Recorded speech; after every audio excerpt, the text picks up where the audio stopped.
I'd like to welcome back again Jaime Guerrero. Jose blends his 14 years experience as a registered clinical counselor with over 30 years of chartered accounting financial background to promote and reach self-worth and development and financial well-being as a twofold related outcome. He works with individuals, couples, and groups. Welcome, Jose. Welcome back, I should say. My pleasure, Glenn. It's always nice to talk to you. Thank you very much. And there is this topic I think is particularly interesting, impactful, relevant to your life and your work and your history. Managing money issues with friends. Well, it is. So let's jump right in. Sure, of course. So, off the top of your head, what would you say are the most common money-related issues between friends?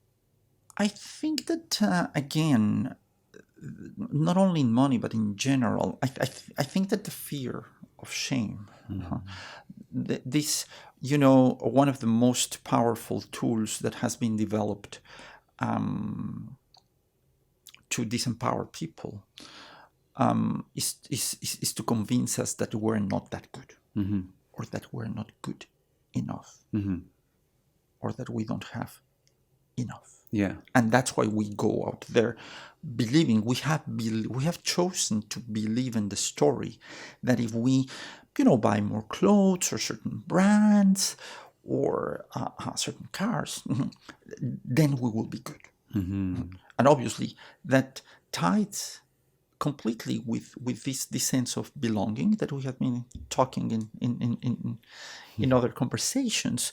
And belonging is a human need. And a very important one. Acceptance is a very important need for us humans.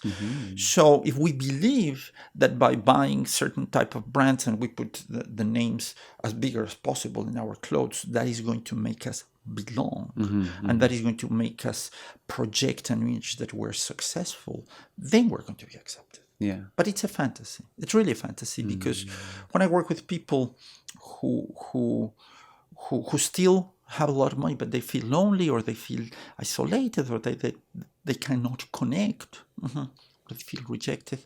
Well, it's not about the money, it's about other things, right?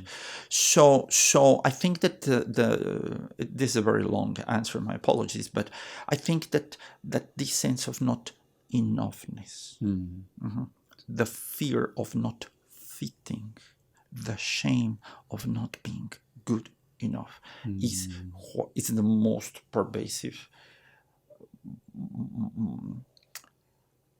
phenomenon that or the roadblock in relationships. Because if you have a lot of money and I don't, or you have money to go for a trip or to go to a fancy restaurant and I don't, I want to say sorry, but I don't have money. This is because that takes me to a place of shame, and to a place of what Glenn is going to think about. If I don't have enough money, I'm a loser. Yeah. And that's all unacceptable, right? There's the awkward conversation, right? When you're planning on things to do with friends. Do you want to go to Whistler and stay in with the jacuzzi and everything like that? Do you want to go to this trip? Let me get back to you. Yes. Right? Or I can't. I have to visit my aunt. Yeah, again. Yeah. And it's just one of those things where, again, the ability to have that conversation that's awkward, I guess, is one thing. But what do you find? Do you find people just, they don't know if the other person is financially okay in that area, so they don't ask, or they do ask, and then there's a problem because the person said, what do you find that your clients are saying as their biggest problems, I guess, between money issues between their friends? Well, again, and we don't ask, but really we don't need to ask that much. Well-being is different than financial well-being, the overall. But financial well-being is very easy to see. It's very, very easy. So sometimes you don't need to ask the person, hey, how are you? How much money do you have in your account?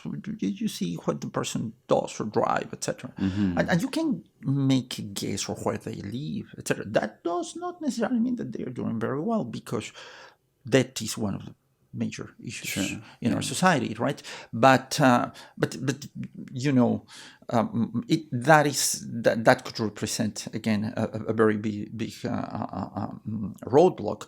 But I mean, this fear of rejection, it doesn't have to be necessarily with money, but the fear of I am not going to be accepted here. Remember, the rejection is a killer, so we don't want to go there. So that is a roadblock. A big one are the different styles that we have in managing money. Okay. There are 8 styles, according to research, very well identified. And those styles, we develop them based on our experiences. And we have 3 predominant styles of managing money. And when your styles of managing money, if you're a saver, and I am a pleasure seeker, do not correspond. I mean, that it's a barrier per se. Yeah, sure. Because that takes us into 2 different ways of being, or 2 ways of spending money. Yeah. Right? Yeah. So difference in styles, difference in belief systems around money, but particularly manifested as styles, are also an important I think that are also an important roadblock.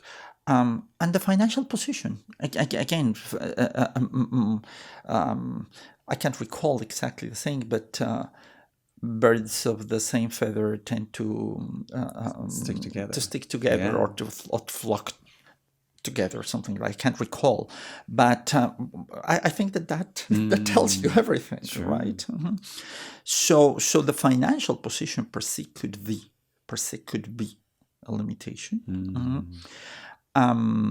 So I think that these are the main the main reasons, and of course,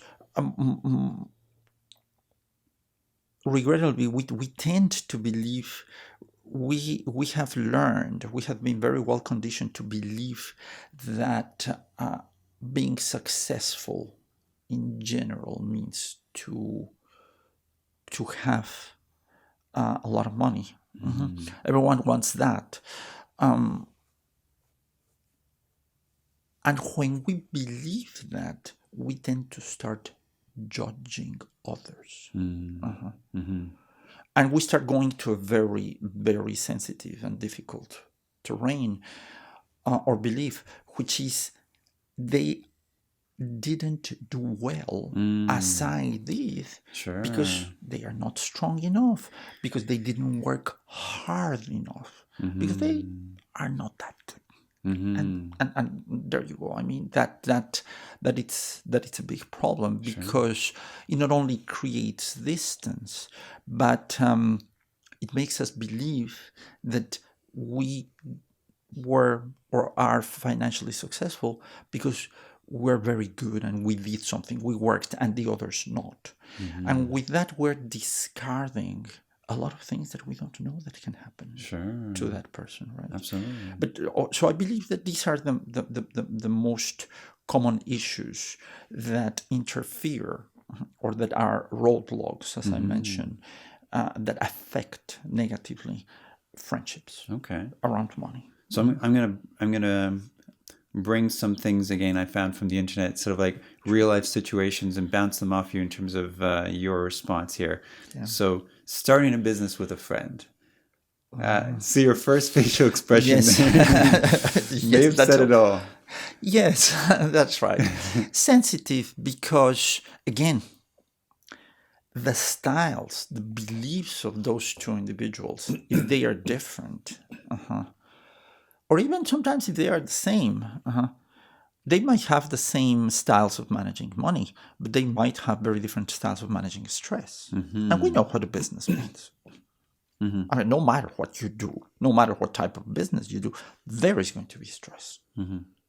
Actually, these are elements emergencies, stress, contingencies are elements that are present in life. When we mix the payroll with friendship, as there's a saying in my country, that could be a problem, because when it comes to money, you can't imagine how many couples that I have worked with, that they say, well, no, we have decided to separate, and we're going to be friends because we have kids, and we're very kind to each other, so we want to be good. When they start talking about separation of assets, and who's going to keep what, and how much do you have to put of your pension towards the other person, and the RSPs, things go really south. Sure. Because money is a very sensitive. Sure. It's a very sensitive issue, right? So in some, it's difficult. I believe that it's risky more than difficult. Okay. It's very risky because stressors are going to come, and when we tend to manifest all our little cracks in our structure when we are under stress. So business, particularly nowadays, go through very difficult situations.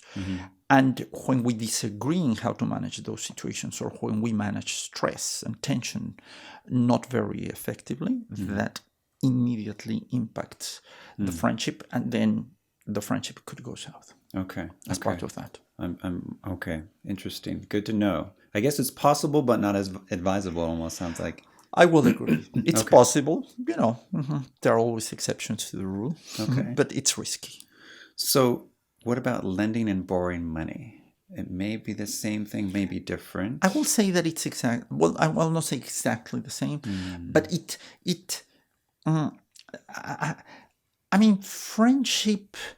Friendship is a common agreement that you developed with someone, where what you are pursuing is connection, is what we have talked before, which is connection, belonging, intimacy, emotional intimacy, which is very important, warmth, etc.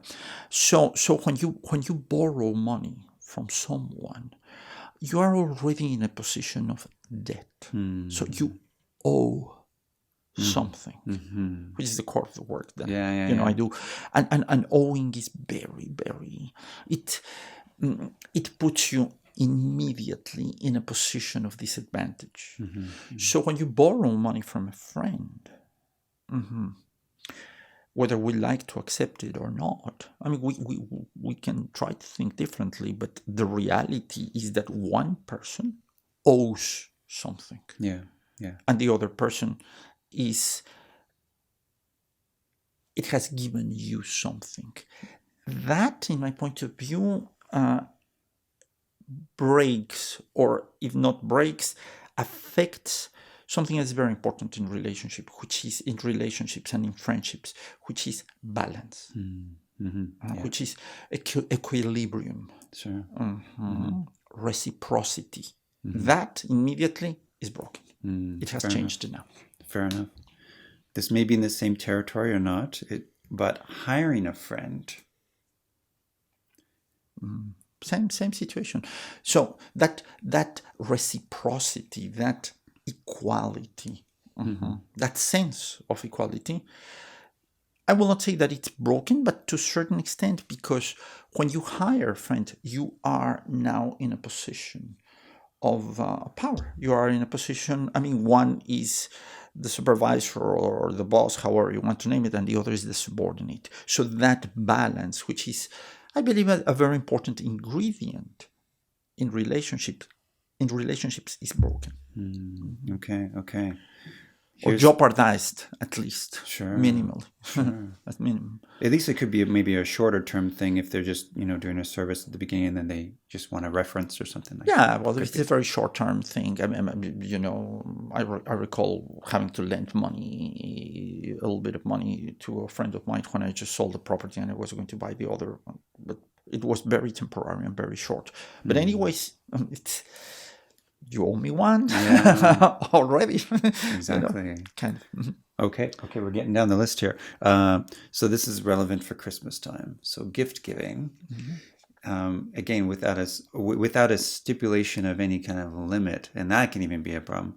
But even just gift giving between friends, it's almost, some people have a given that they will exchange gifts for presents for birthdays or for whatever, but that's a little bit maybe harder to avoid than the other ones, right? Because it's social and socially imposed.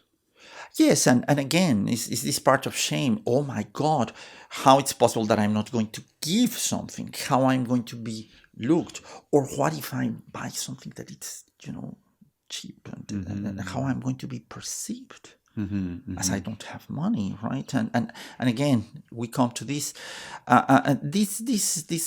this Christmas race and the Black Fridays and all that kind of stuff. I think that they are very powerful tools, again, for the big retailers, for the people in power to make some good money, and regrettably, because of our need of fitting, need of acceptance, need of belonging, we bite the hook and we go on, we buy, and we put ourselves in debt. I'm working right now at this point in the season with clients who but how I'm not going to give presents? Well, give love, give support, give do something yourself, because that's really the essence, that's the point. But again, it can take us to this place of shame, or I'm not doing the right thing, how I'm going to be perceived, right? Yeah. Again, the open communication, right? The acceptance, right? And feeling fine in your own skin without having to pretend, without not having to impress. We love to impress. We love to impress in different ways. And the last one I have here is a difference in salary. And this could be that somebody just mentions, I just got a raise, right? And then the person might just say, oh, what are you making now? Because they actually sort of started the conversation that way. So maybe it's not so much of a bad, crazy thing to ask, so how much is the raise or whatever it is? Because you can actually say how much the raise. They could say this much per hour, then it's all relative. Exactly. Or they could say, now I'm Double. making this, right? Or the exact amount, And now you know exactly how much they're making, and then the other person might be saying, how much are you making? Or because now you asked me. Of course, exactly. But the whole salary taboo thing, right? That puts a real value on people, or on themselves usually. They sort of associate this as a value. A monetary value. The problem is that monetary value, in my point of view, is taken too far. Right? And then it's not the monetary value, it's your value as a human being. And that connection, it's very dangerous when we believe that. The problem is that it's a very well accepted belief out there. And it works. That's how society functions. The fact that is how society functions doesn't mean that we have to function in the same way, right?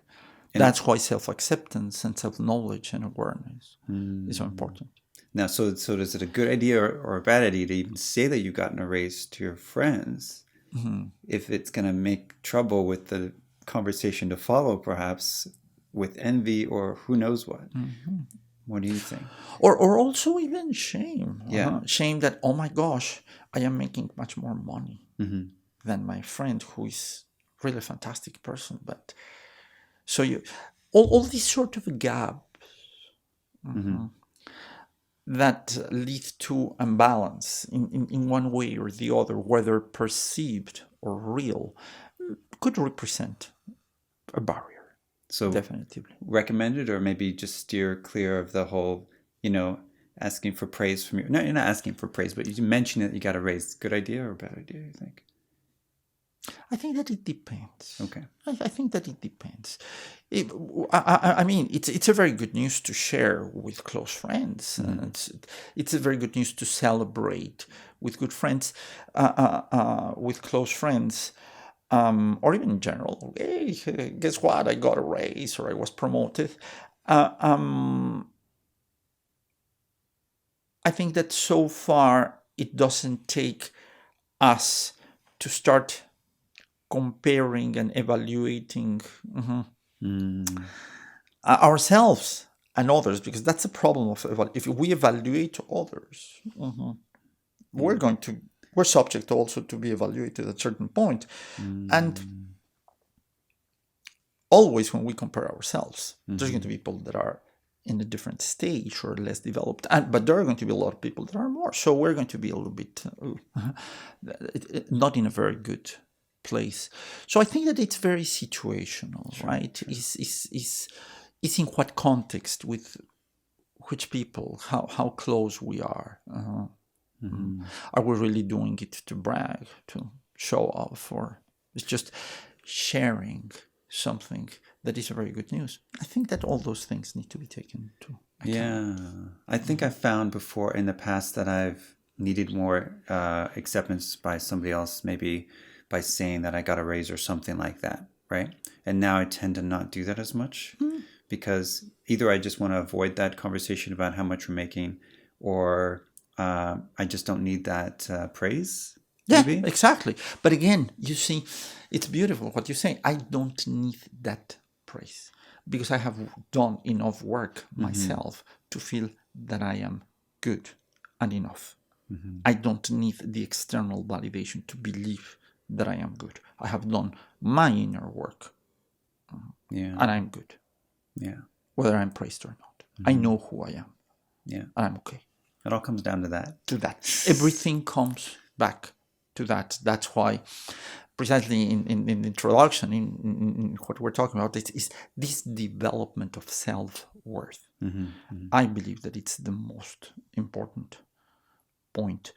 And in this century that it's just starting, I think that what we have to be prepared the most, because we're going to have, well, in my case, not that much, but my daughter, for example, and young people, they have to be prepared to change, and to change a lot. And change is not easy.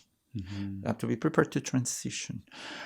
And they have to be prepared not to respond to these mechanisms that put people in trouble. And the only way to do that is by working in yourself, by knowing yourself, and by feeling comfortable with who you are. Yeah. So I believe that around money, that's the antidote. That's really the work that we have, that the survivors of the 21st century need to do, is to learn to know themselves better, to know to accept themselves better, because then they are going to be more suited to deal with what is coming, or with change. For sure. Adversity.